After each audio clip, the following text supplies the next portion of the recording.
Hello everyone.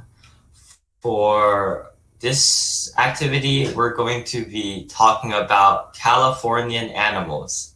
I'm sure you guys have lots of different animals in Taiwan also. So we're going to be talking about California's animals.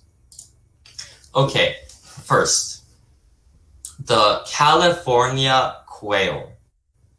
Does somebody want to pronounce California quail? What about Jack Chang?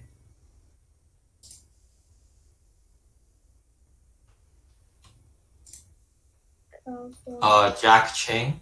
Oh, yeah, go.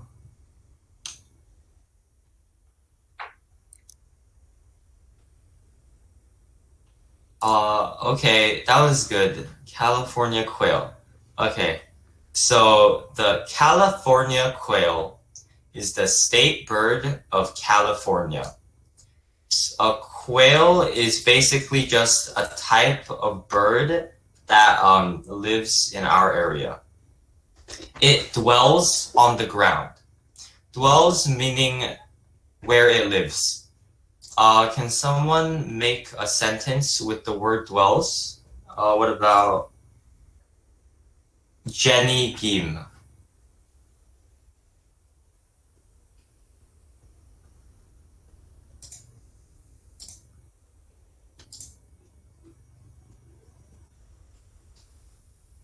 Is Jenny Kim here? Does your mic work? Make a sentence with dwells.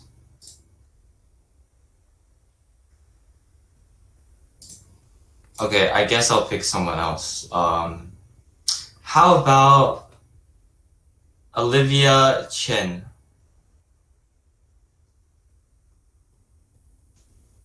Can Olivia Chen make a sentence with the word dwells, please?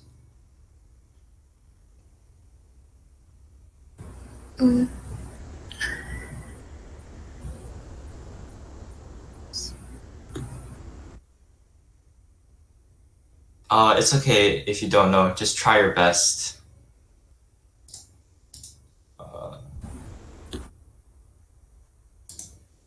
Okay, I guess. Okay, I guess we'll move on.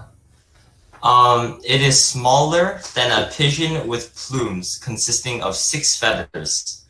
The plume is basically just this black part on top of the bird.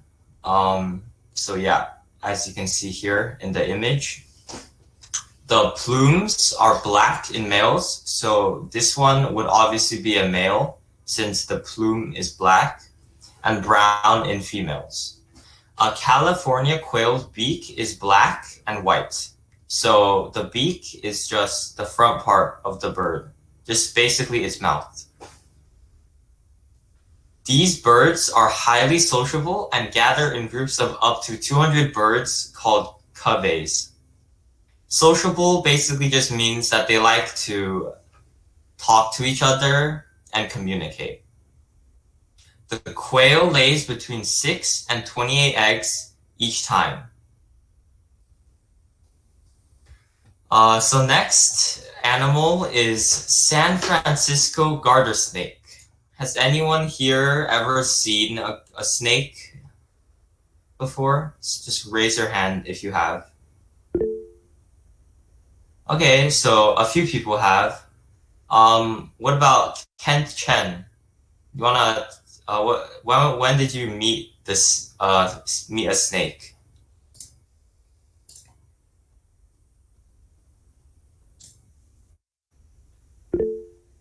At school. Oh, that's interesting. I've never seen a snake at school before. It's interesting. Okay, so this snake is sleek and shy. Sleek meaning that it's very smooth, and shy meaning that it doesn't like talking to other snakes or meeting other people. And it has red and blue stripes along its body, as you can see in the image. The snake preys mostly on the red-legged frogs, juvenile bullfrogs, and tree frogs.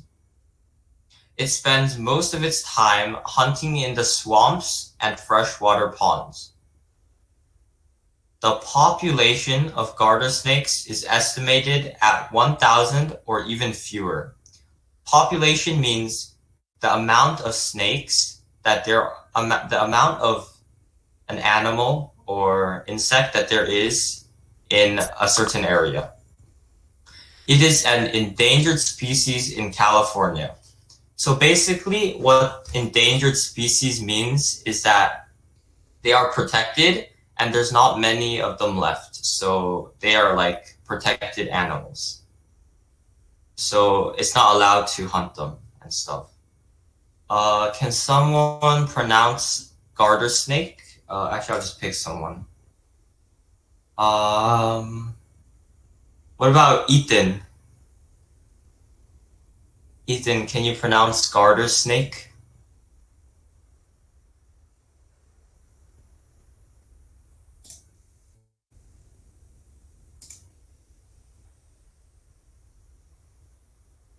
Okay, I guess I'll just pick someone else. What about Alvin?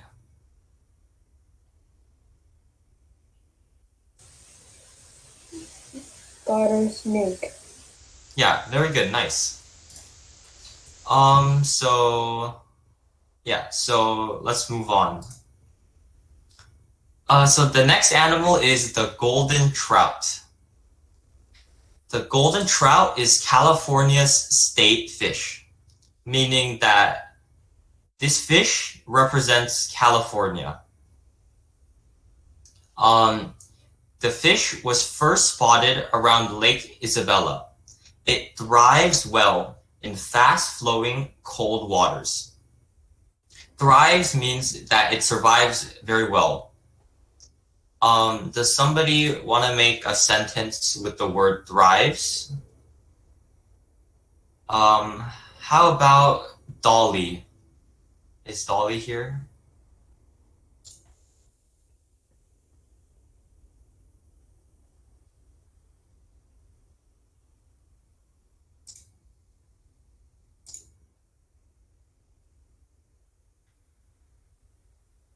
You don't know? Okay, that's okay.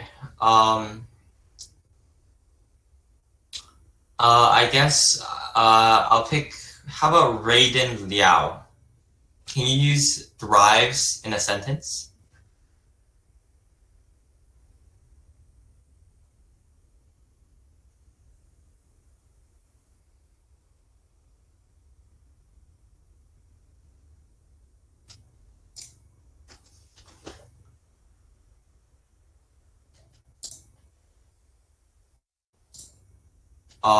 Okay. Well, I'm just gonna assume that you don't have a mic.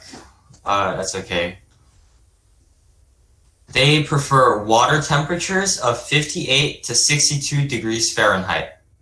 Prefer means that they would rather be in water temperatures of 58 to 62, and Fahrenheit is a degree of measure that we use in the US.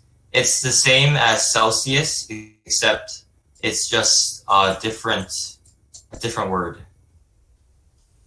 The golden trout fish is among the most beautiful fish in the world due to its rainbow colors. The fish has a red belly, green back, and white-orange fins. So fins are just the little things on the fish here that allows them to swim.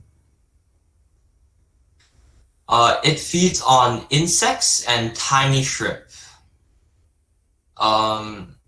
Yeah. Next is bat rays. Have any of you guys ever heard of these creatures, bat rays, or seen them? If you have, just raise your hand.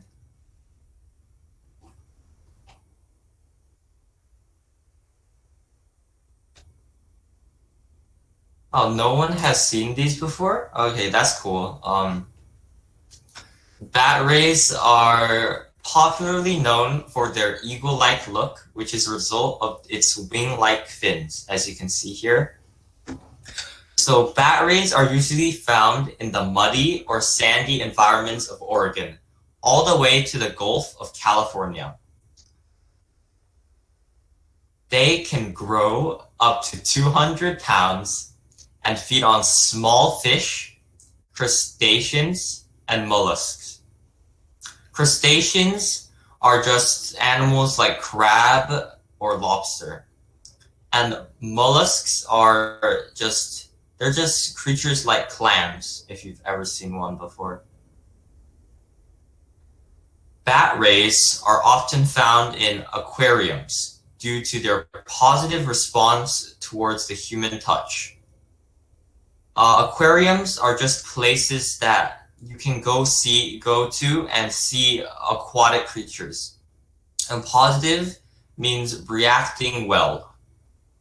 Can somebody use the word positive in a sentence? How about Wilson? Use the word positive in a sentence.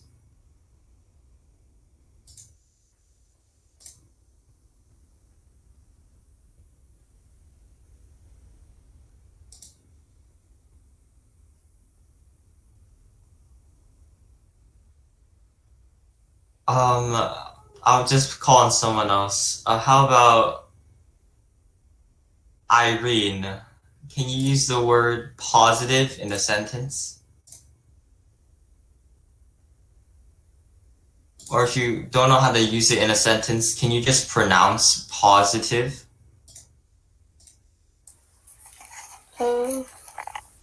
Positive. Yeah, good. That was good.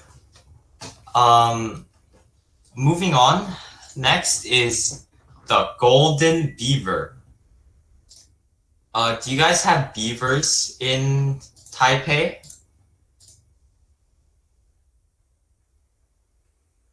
No? Okay. The golden beaver is considered to be the largest rodent in North America. Rodent just means an animal like a rat or a mouse. Golden beavers are good swimmers. They may be found around rivers, streams, and ponds. Streams are just rivers, but smaller. They are herbivores. Herbivores just means that they only eat vegetables and they don't eat meat. They are nocturnal, which means that they sleep during the day and are mostly active at night. Beavers live in colonies. A colony is just a group of beavers together. A mature beaver can live up to 20 years. Mature just means grown up. Can someone pronounce the word herbivores, please? What about Henry? Can you pronounce herbivores?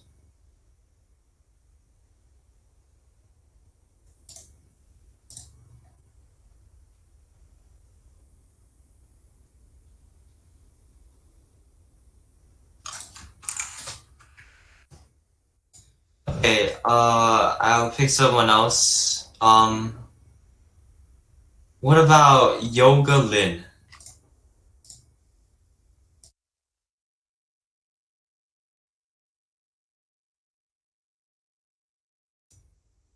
Can you pronounce herbivores?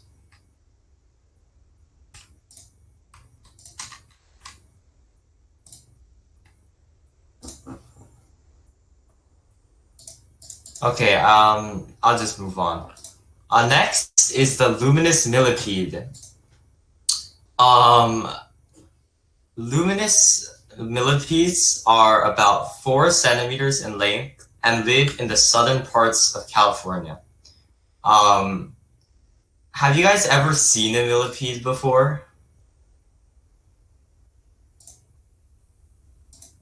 I'm gonna assume no, because they're not very easy to find. They inhabit the forests in the mountains and open grasslands. Inhabit just means that they live there. They glow in darkness, are blind, and produce poison. The glow helps the luminous millipedes to keep predators away. Glowing is just what they're doing here, which means shining brightly. And predators is something that can eat the luminous millipede. These millipedes are beneficial in the ecosystem because they help break down decaying plants. Beneficial just means being helpful towards. This can someone pronounce luminous millipede? What about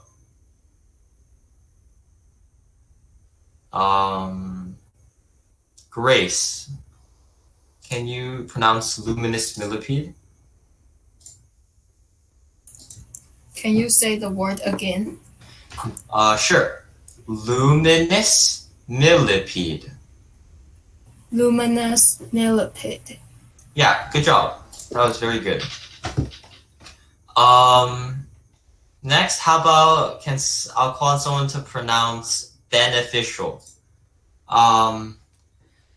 Can Angela pronounce the word beneficial, please? Beneficial. Yeah, good job. Moving on is the great white shark. Raise your hand if you guys have heard of this before.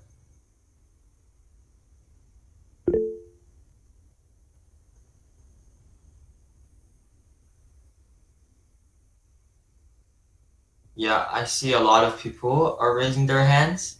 Yeah, I guess this shark is pretty popular and known around the world. Great white sharks, also called white sharks, are one of the ocean's primary predators. Primary meaning one of the top predators. Oops, okay. White sharks remain one of the least understood of the sea creatures. White sharks play an important role in the marine ecosystem by feeding on seal and sea lion populations. Marine just means in the ocean. The only real threats white sharks face are from humans and orcas. Threats are just problems and enemies that they have. Orcas are a type of whale. Great white sharks migrate from Mexico to California to look for colder waters and food. Migrate means moving a long distance to find better living environments. Can someone pronounce the word migrate?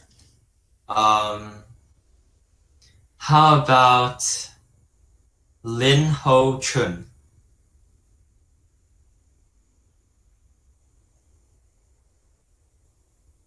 Can you pronounce migrate?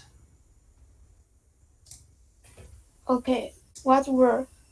Migrate. Migrate. Yeah, good job. That was very good. So that's the end of this section. Thank you for listening.